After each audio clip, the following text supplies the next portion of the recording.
Everyone, I'm Kara. Thank you for joining us on Live Rite Tonight. I'm here with Katie and Sarah from First Community Health. Hi guys. Hey. Do you guys want to start off about a little bit what you do? Sure, yeah. So I'm Sarah again from Community First Health Centers, outreach program manager. So I'm managing our homeless healthcare, mobile medical, transportation, and community health workers. So essentially the staff that are outside of our four walls are mine, which I love. Awesome. So yeah, we are a federally qualified health center. So we're able to provide services to individuals that tend to be a little bit more vulnerable. We see a lot of seniors, again, a lot of those homeless individuals. So yeah, that's kind of what we're doing. Primary care medical, we're doing dental services, behavioral health, Vivitrol, WIC, MIHP, vaccines out in the community. Yes. So that's awesome. Yeah, all sorts of fun stuff. Wow, I didn't know that. Yeah. That's awesome. Yeah. My name is Katie. I'm our mobile medical homeless healthcare nurse practitioner. Okay. So we go out and enroll patients into the field. We have our fancy mobile medical unit. Which is awesome. I've seen it. Yes. It's awesome. And then I see patients on Mondays in our New Haven office and then on Wednesdays in our Port Huron office. Okay. Where are you guys located in Macomb County? Yeah, we're in New Haven. So we're like 26 and a half in Gratiot. Okay. But the wonderful thing about my team is that we're out in the field. So Right. today we might be in Warren, tomorrow we might be in Richmond, the next day we might be here. So that's the beauty. That's again kind of our hub is our New Haven office, but we're not confined to that sort of northern Macomb area. That's awesome. That's awesome because I know a lot of us, Macomb County, a lot of people think out this way versus out there. And you said you deal with other counties too? We do St. Clair County also. So we also have offices in Port Huron and Elginak. Huge homeless population out in the Port Huron area. Yes. So we do a lot of work out there. It's a big recovery community also. Absolutely. So we're very integrated in that recovery community, which I'm really thankful That's for. awesome. They're a great group to work with. What different services do you guys offer? Yeah. So out in the field, we are working through that process right now. But a lot of what we're doing is starting that engagement process with patients. So really that patient engagement. Because we know a lot of people in recovery, people that are homeless, people that are disadvantaged in any kind of way tend to not be very trusting of people. And we go in and say like, we're Community First Health Centers. They might think that you're community mental health, which is a different kind of entity. They might think that you're here, there, or everywhere.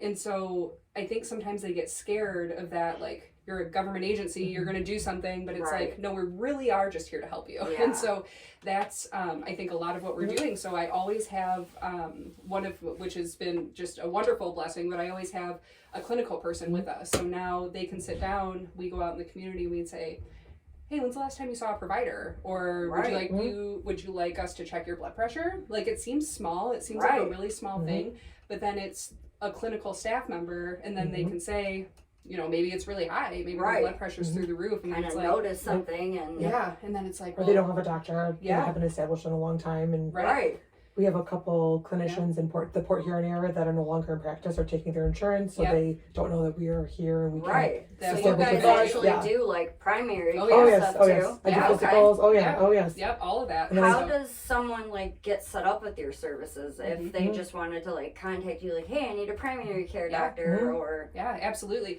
Lots of ways, so they can always call us. We have an online calendar, which I'm very proud of. It's new. We're working through that of like where my mobile team's going to be. That's awesome. I love those. Code, so people can scan it with their phone, which is fun. They can see us that way. Again, if you see us out in the world, then you're always welcome to come up and ask questions. We love partnering with other places. We frequent with most of the shelters down here. Summercrest, Salvation Army, Turning Point. Like, we do our rounds monthly with especially being in that sort of setting, whether it's homelessness or drug addiction. I know from personal experience, there was no way I was seeing a doctor, not keeping up on any of that kind of stuff. And at the end of that, even like people in early recovery, it's very overwhelming. Like, where do I start? Absolutely. I'm clean and sober now, but I still haven't had medical here in the last 12 years. So I've established with quite a few patients that are having recently out of recovery, and I followed with them continuously, and they're doing well. So we see many patients like that. That's all the time. They're thriving. Yes. So. Oh, they really are. It's really cool. So aside from like the primary care doctor visits, what else do you guys cover? Yeah. So essentially, it's really anything that you would think. I do pap smears. STI testing. I'm a family nurse practitioner, so I can really do all that. Yeah. Whatever. Awesome. Whatever anybody needs. Yeah. One of the cool things I think that's unique about our office too is we can do labs and X-rays in-house, so we don't have to send you out to a hospital to do that, which is sort of nice. And sliding fee. Yeah, sliding fee is a big piece of us. Let's talk about that. Yeah. So we know that a lot of the people that we see are moving. They're not just in one location. They're not in Warren their entire life or whatever it is. So they might be in this county, this state, this country. Who knows? Who knows where they're from? And we never want cost to be a barrier for someone receiving services from us. That's our number one. Is NEFQ will tell you that. We never turn people away because they can't pay for their services. Right. So especially in that kind of setting. Oh, exactly. So what we do is we enroll them in our sliding fee program, and that will base their fee for any services on their income and family size. So again, a lot of our individuals have low to no income, I wouldn't say all of them, but most of them. And so for that, they could get all these really great services for like $10. We let you make payments on that, and we work with you. Again, we don't. We want you to get insurance, right? Because anything you've done in the office, so whether it be the visit, labs, X-rays, we have dental services, so cleanings, anything you have.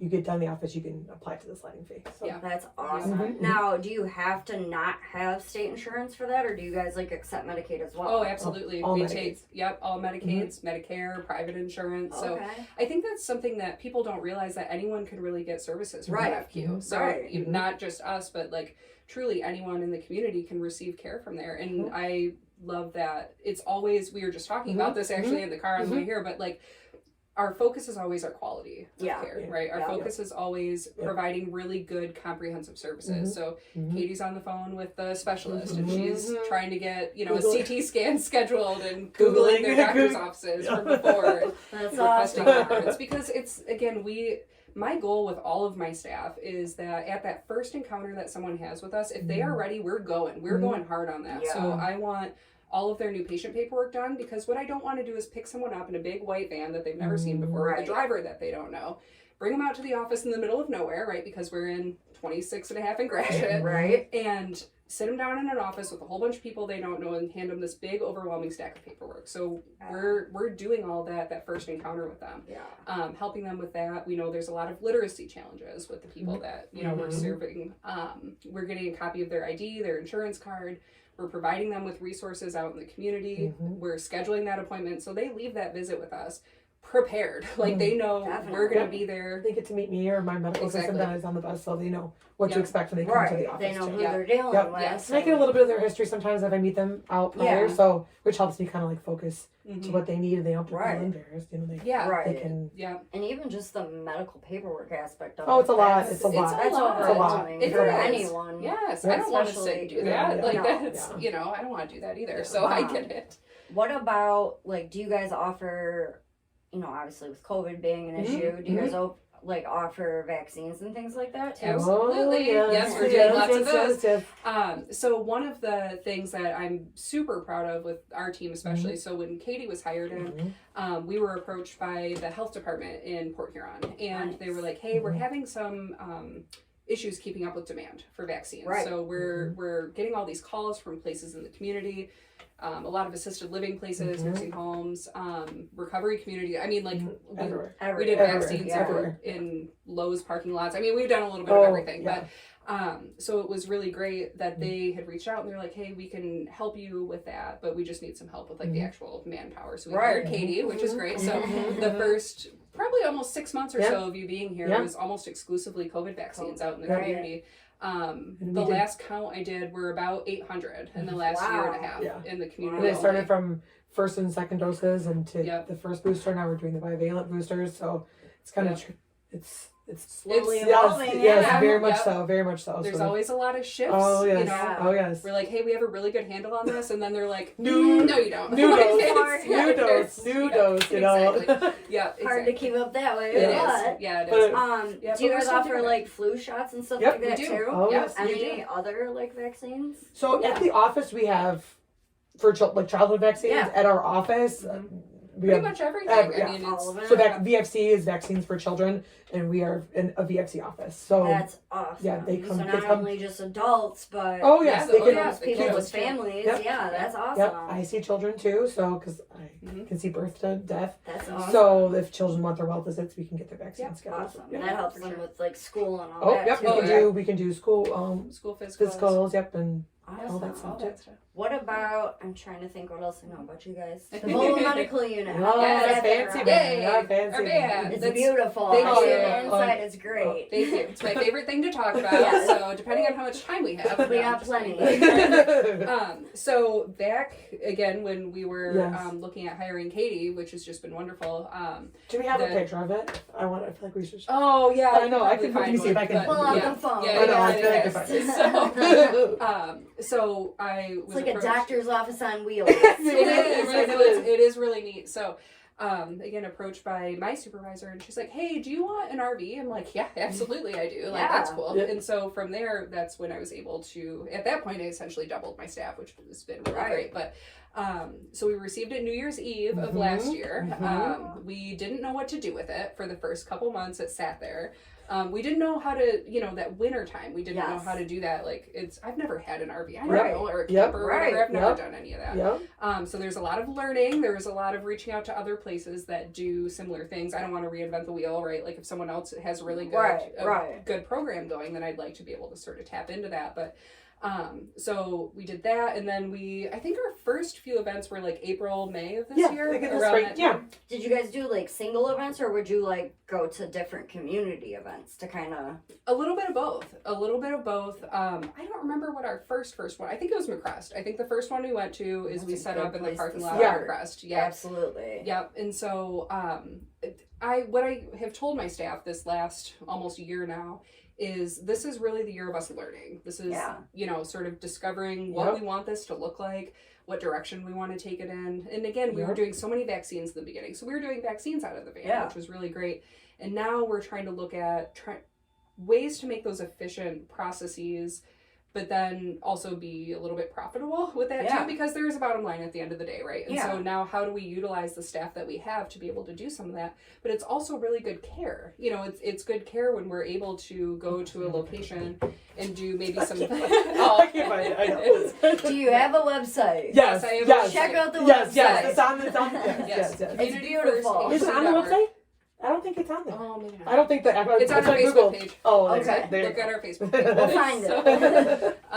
But yeah, so that's the way that we've been looking at it from there, is trying to think of ways that I can utilize staff that I have to even increase access to services for the patients that we have. So, for example, we saw someone at a soup kitchen the other day that Katie had seen a few weeks prior. We were able to he had been admitted to the hospital in that sort of meantime, so she was able to do that hospital follow-up. And I think that it just so happened all these stars kind of aligned and we were able to do that. But now we're trying to think of ways we can do that more regularly and more efficiently. Because again, I think it's good for the patient. So if we can establish them in the office, get all of that really big picture stuff done with them, get them started on this whole process, why can't we follow up when we're out in the community like that? Going literally where they are, right? We always say meeting people where they are. They know, especially we're here, down here as well, but if they know that we're going to be there. Yeah. Certain times a week, once a week or once every other week. Oh, they'll wait for us. They'll be there. They wait for us. Yeah, especially like the follow up. A lot of people, they could get started and then just kind of trickle off, but then following up kind of keeps them engaged with you guys. So that's really cool. I have a few patients that every time we go, oh, hello, they come over and say hi, and they, yep. We have the one that brings his lawn chair, and he's like, I'm waiting for my provider, and he just saves our spot in the parking lot. What have you been up to, Yes. That's awesome. Staying out of trouble. So now, do you guys bring that, you said you work with, like, elderly, is that something you guys can bring to a location for them if they're, like, not able to drive, or... We're working through that. We're working through it. A lot of what we found, so we're trying it. There was an apartment complex we're working with, a what do you call it, like income based, and we've been going on site there for a couple months. We're finding that most of them have providers, which is wonderful. I don't want to try to steal anyone, but most of them have it because they're older, they might have a health issue or something, but we're still there for them to ask questions. So we do like an ask a nurse thing once a month with that. Cool. And, again, we're still available, but we're finding that's not really where the interest is coming from quite as much. What about like different community events? Do they, we do a lot of community events as well, and we see a ton of different agencies at these events. Yes. Do you guys partake in those? Yes. We do. Many of them. Yes, we've done lots of those. Yes. We have one coming up November 18th. Come and see us at the Salvation Army in Mount Clemens. Yep. So excited about that. Yep. So is it the one on? Is it the actual like Harbor Light, or is it the one on Church? On Church. Okay. Yeah, the one on Church. Cool. We're doing a little like homeless healthcare, nice. like medical sort of come get checked out kind of thing. Vaccines. Yeah, vaccines. Yep. We'll have a couple of flu shots. Yep. Flu shots. All the boosters. Yep. Flu season's coming. Yeah, we'll be there for that, so that'll be fun. But yeah, we're trying to think of some more things for November. That it's Homeless Awareness Month, and so we're working through that whole thing. Now, what about? Do you guys do anything? You may have mentioned this behavioral health wise. We do. So we have a couple MSWs on staff. I think that's an area where we have opportunities for growth because there's so much need right now for behavioral health services.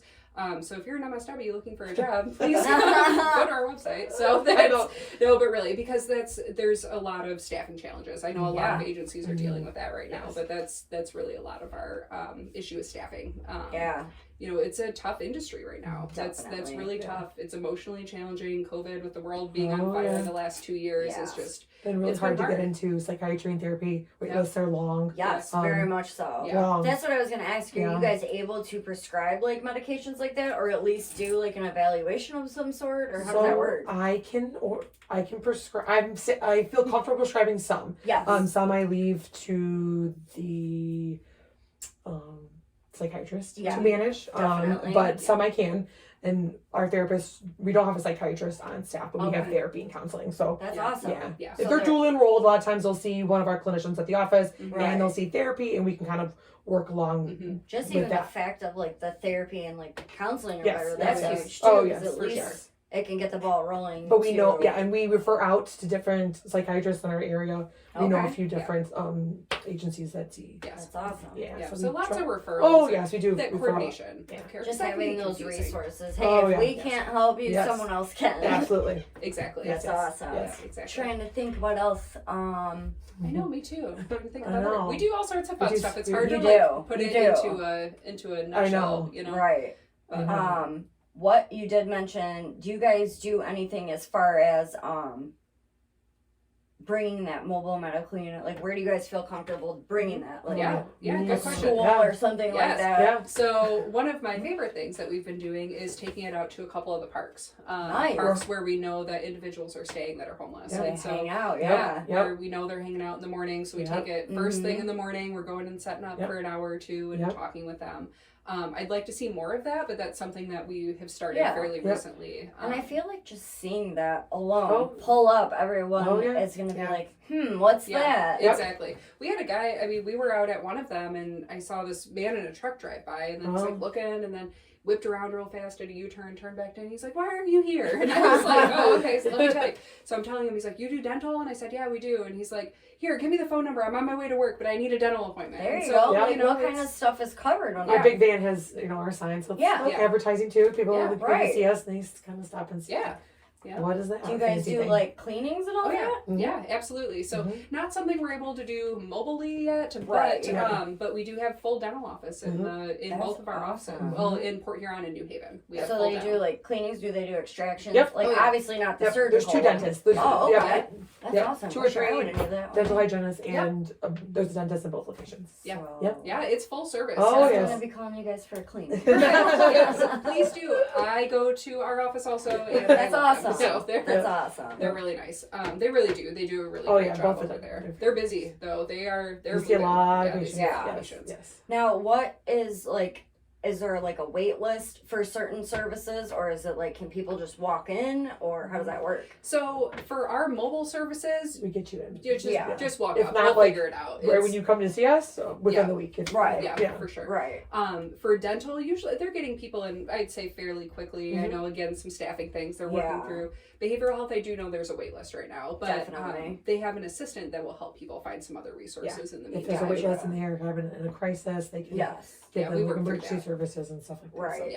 Right. So now you mentioned like obviously you can do like some women's care. Do you deal anything with like pregnancy and things like that? So we have an OB-GYN in our office as well. Nice. Yeah, in our new Haven. Yep. So anything that pregnancy obviously can come. I can do pap smears. Okay. If it's abnormal, we can send to the OB-GYN who's in our office. Right. Very nice too. Yeah. And you mentioned STI testing and yes, too. always. I know that's Absolutely. huge. Yep. We were just talking about HPV vaccines also. Yes. That's something that I think is super important. I think on our brain, we want to be able to see how we can do STI testing on the medical unit. Yeah. Somehow, right? We're getting very much I know. So we're working on some of that too. Now, what going back to this, guys, I lost my train of thought. Oh, sorry, okay. guys. No, you're good. How would you guys say, like, if somebody comes to the mobile medical unit, obviously you guys are going to tell them, like, hey, we can't offer this here, but if you come to our location, I mean, I know, like, 26 in Gratiot, people are like, oh, I can't get out that way, but bus line route, that works. We also offer our own transportation. So perfect. I have 2 transporters. We have 3 vans. We have one that's wheelchair accessible, which is really helpful for a lot of our individuals. But there is some stuff we're getting a little bit more comfortable doing in the field too. So like we can't do something like we're not going to have. I don't think it's ever going to get to the point where we can have like a rapid flu swab or something on the bus or whatever. But like if someone comes to us and they maybe have an ear infection or something kind of acute, I can see them and treat them on the van, no problem. That's awesome. But physicals, establishment physicals, we I like to see them in the office. I can blood work and if we a lot go along with the physical. Yeah, for sure. So we try to do that kind of stuff, but we certainly have seen some of those like acute things out there also. So if something was a little more serious that needed to be treated, like if you found something in someone's blood work or you were like, hey, you gotta see a specialist for this, you help them coordinate that as well? I have a referral specialist. Well, I have she's wonderful. She's she's my receptionist / referral specialist. So she'll help them make an appointment in the office. And then if I want to send them out to a specialist, she will make that appointment and find a specialist that's close to them that takes their insurance and send the referral off. So yes. And then of course you're still tied into that too. We couldn't do it with it's all the working parts. We couldn't do it if everyone didn't. Definitely. Yes. And kind of. Okay, so obviously we are a recovery resource center. Let's talk about the Vivitrol shot. Yes. Is it just Vivitrol? Just Vivitrol. Just Vivitrol. Yep. What I really love about our Vivitrol program is it's very comprehensive. And so there's there's sort of good and bad with that, right? Absolutely. But they, we require therapy. Some places don't, but we know that it could potentially be an unsafe medication depending on what's going on. We require you to get labs. We do a lot of follow-up. We have a case manager that really works hard to get all of that in place. So that's super important, at least to me, knowing that people are we're not just giving them injections. There has to be follow-up with that because we want to make sure that you're healthy. And anything I want to say, anything with like medically assisted treatment is definitely something that has to be closely monitored. Absolutely. Whether you're going to a methadone clinic, you're part of a Suboxone program, Vivitrol. There's been a lot of cases where I've gotten a referral for a pre-Vivitrol patient and they'll do labs because I have to screen labs for them too, and they're Hep C positive and they didn't know. So making sure we do those labs prior to a Vivitrol injection is important, right? So let's talk about that. So what happens if you are Hep C positive? So you'd have to go to gastroenterology. I would refer out to infectious disease or gastro, and they would kind of establish with that's their realm. I don't treat for Hep C, but I would refer you to get the treatment. Gotcha. And then they'll get them into antiviral treatment. Do their whole workup. So I know it's a process. It's important. I think a lot of places, it's just methadone or Suboxone or and that helps. But I've seen a lot of patients established with other stuff going on before, which we need to address too. So absolutely. And I do know, as far as getting. Do you guys offer Hep C testing too? Oh yeah. Absolutely. HIV, all that. Hep B. Awesome. Oh yeah, everything. Oh yes. Yeah, that's in clearance before we start treatment because we need to know. We just want to know what's going on. We want to be safe. We want to get these injections can be hard on your liver. So I know now, especially with like Medicaid, I know that the treatment for Hep C is actually covered now. It is. That's awesome. It is really cool. So somebody coming, out of their addiction, wanting to get healthy, all of that. I think that, even in my opinion and my experience, it's been a very tough road figuring out, okay, where do I start? Yep. And then, you know, if you do get tested and you test positive, then you know, you're like freaking out a little bit. Yeah. But having that whole healthcare team absolutely to kind of and then support you know, I monitor, you know, you go and you get your treatment, if you come back to me, I can run your antibodies to see if yeah, so we can continue the monitoring after. Yeah. Oh yeah, absolutely. That's awesome. We're not washing our hands. Oh no. Wait, no, we just have a little bump here, Yeah. and we're gonna figure it Right. out. Oh, and then yeah. let's Oh, get yeah. you back. So I know that is a very scary experience, especially being in very. recovery, or even if you're not in Very. recovery, just dealing with that. And Absolutely. And I've actually met some patients on the bus who know they're Hep C positive, but are overwhelmed and Absolutely. are you know, ashamed, and they don't want to get treatment. So we can Absolutely. get them into treatment, into a referral for treatment too. And Now, not do to be you guys- ashamed, and you know, if you no guys judgment. know somebody that's like actively using, do you guys have resources for that as well? Oh sure, Yeah, absolutely. awesome. Yeah, we will work with them with that. Really, what it is, we want to meet people where they are. You know, if they're not ready, they're not ready. We'll still take care of their medical needs. We're not going to deny someone services or anything. and I can like that. continue to monitor and make sure. Absolutely. That they, Absolutely. Yeah. Again, that non-judgment. We're not here for that. And that right there is kind of huge too, because obviously if someone's actively using and they want to kind of get monitored or whatever, just to start that process, that might sway them in the right direction of absolutely getting, you know, vaccines, a physical, something to where we have a lot of community partners that help with so many with the you know, recovery, and so we can refer them to them. Yes, exactly. I know, very nice. very many that we can always give resources to if they need them. definitely, that's awesome. Now, do you guys like going back to the COVID thing, do you guys offer like home test kits? I know you guys have given us a few, but can the community get those as well? Yeah, so we do give them out. Sometimes we'll have them. It's based on availability. We don't always have them, but we've been getting them more frequently, and usually we'll try to keep at least a few kits with us, and we'll give them out if people need them. No problem. And we have them at the office, I would say pretty much all the time also. So if someone were to make an appointment or something, and they're like, hey, by the way, can I grab one of those or something, then we can help them out too. They were allocated us from. That's cool. Yeah. Very cool. Yep. Trying to think of anything I missed. Anything you guys can think of? I don't know. Again, I think the big thing, and I'm so thankful for the team that I have, and again, being able to provide that like non-judgmental care where we're there again, literally now. All walks of life. Exactly. Oh yes. Like meeting them where they are. It's, you know, if you're not ready, you're not ready. I'm not going to force you. Right. I'm not going to, you know, we're not going to deny you services or whatever based on whatever. But you're probably going to see us again if you're hanging out here, because we're going to come back. So maybe we'll So we'll bug you enough into coming and getting help. Exactly. Right? Yeah. So, but we're at 16. Exactly. Like, all right, fine. Exactly. I've had that happen a I couple know. times. Like, So fine. Sometimes if that's what it takes, Yeah, you know. Exactly. But well, thank you, ladies. You did awesome. Thank you. And what you do is awesome. I think that's great to have you, you know, doing what you do out in the community. And obviously, the more people that kind of work for the same goal, you know, and the fact that you guys deal with so many different aspects and groups of people is great. Yeah, it's a lot of fun. It's a lot of fun, and we love doing it. I mean, it's a lot of work. It's a lot of hard work, but it's very worth it. Yeah, very, very worth it. Yes. Oh yeah, absolutely. Awesome. We love you guys. Thank you so much. We love you. All right. Well, thanks for coming in, ladies. Thanks for tuning in.